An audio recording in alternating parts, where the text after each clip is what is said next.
wanna hurt you. Don't let him hurt you. Don't be afraid of where you can go from here. You've been through some pain, but your steps are ordained. Let God lead the way. But 12 years ago, something happened. All of the red flags became a reality.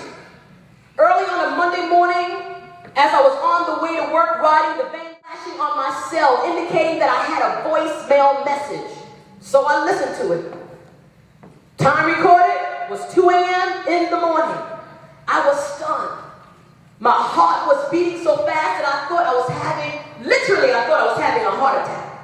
I replayed the message repeatedly just to ensure that what I heard was in fact true. My husband had called me the night before at 8:30 and said, honey, I'm at the Christian bookstore, but I'll be home. Don't wait up for me. And I'm like, all right. I was in fact the last person he had spoken to, and while he was in the middle of his sexual encounter, the phone redialed back to me.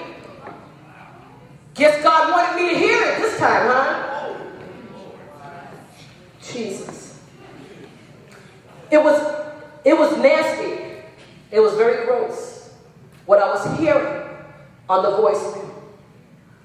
The entire sexual act, the groans, the talking, the asking for the money, the threesome affair, they were getting down on the low. As I listened, I fell out of my seat as I was on that van. People thought something was wrong with me. They picked me up, they said, are you okay? And I didn't respond because my mind was gone. It was gone. I heard voices, but literally my mind was gone. Hallelujah. And I thought to myself at that very moment, I said, God, is something wrong with me? I felt like throwing up. My stomach was twisted inside. My head was pounded with migraine. I was angry. I was bitter. I was marred, and I felt so dirty that violated spirits from other men were inside of me. Was I stupid? Was I ignorant? Not aware of this double lifestyle? Husband, preacher during the day, and homosexual at night. How could this be?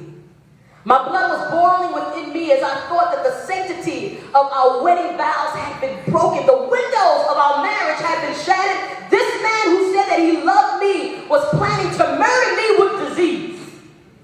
I loved him, and I gave him all of me. Who could I tell? Why did this happen? I'm a praying woman. How could I have missed it? I was baffled, alarmed, without emotion. I was stiff as one sitting upright dead. I could barely breathe as I was sitting on that van. I felt lifeless and numb. It hurted so bad. I said, oh God, it hurts, it hurts, it hurts. And as I was telling God that it hurts, the tears was just rolling down my face. It was just too many to catch. I was emotionless. Why did this happen to me? Why didn't I believe? Why me? And at that very moment, as tears was just flying down my face, I heard the Spirit of God whisper gently to me, and he said, you're going to make it. He said, I got you.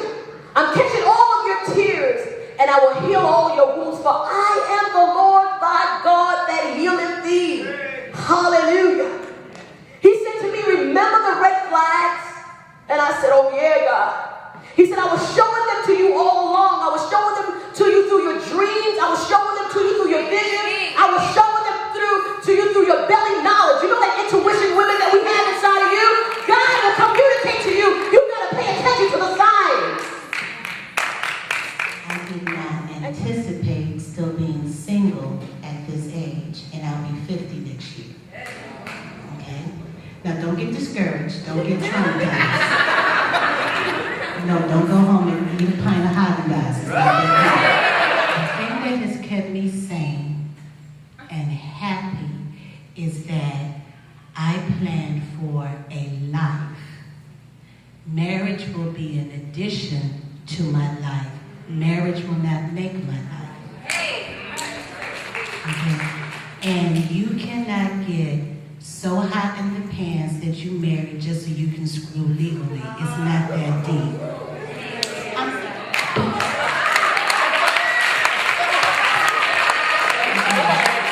Because the fact of the matter is this.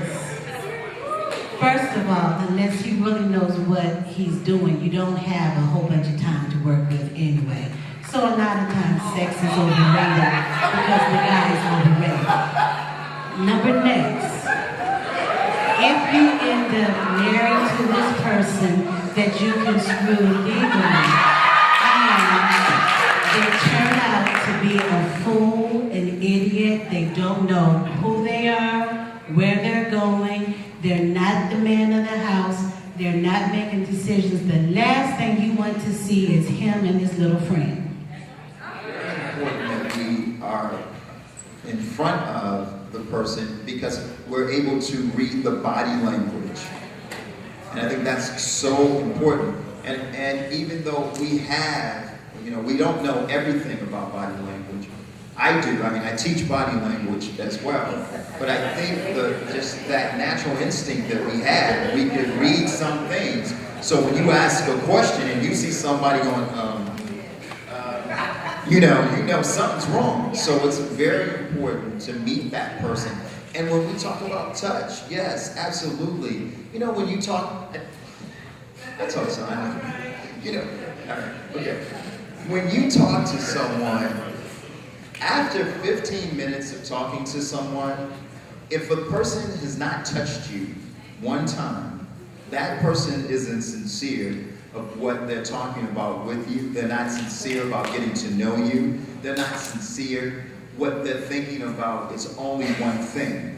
So when you're talking to a human being, if you notice, even when two guys come up to each other to talk about the football game that you missed, eventually, watch the conversation, eventually, they're gonna touch. They're gonna say, oh, and man, they're gonna touch. When a human being talking at least 15 minutes and you don't touch the other person, that person is not sincere. For me, it was a matter of being sick and tired of being sick and tired. Because when you're dating, when you're in the world, when you're doing stuff that you know you ain't supposed to be doing, there's that something in your gut, in the pit of your stomach, that you're not having fun. Like when I would go out to the clubs with my boys during college, I would hold up the wall. Because I'd have fun, because they were having fun, but I knew people would know I'm not supposed to be there. And it's a matter of making sure that when you get sick and tired of being sick and tired, can you trust God enough to walk in it? I approached dating like interviews. I really did. Like once I graduated from undergrad, I had been dating a guy. I thought he was the one, saved, whatever. It didn't work out. Nothing negative happened. He just didn't know who he was and what he wanted, and we just had to part ways. It wasn't bad. But at that point, I said, okay, I need to ask more questions. I didn't ask the right questions, and we wasted a couple years because I didn't ask the questions that I needed to ask. So from then on out, I approached it a little differently. I started asking questions, but then the questions that I was asking weren't the questions I needed to be asking. The peer pressure of trying to fit in to young men who won't stop till you give in, but your inability to make the right decision comes from minimal wisdom. Listen, I know his shoes, cars, and clothes look nice, but what does his heart and soul look like? Some of you need guidance. I know it takes time to heal from the pain.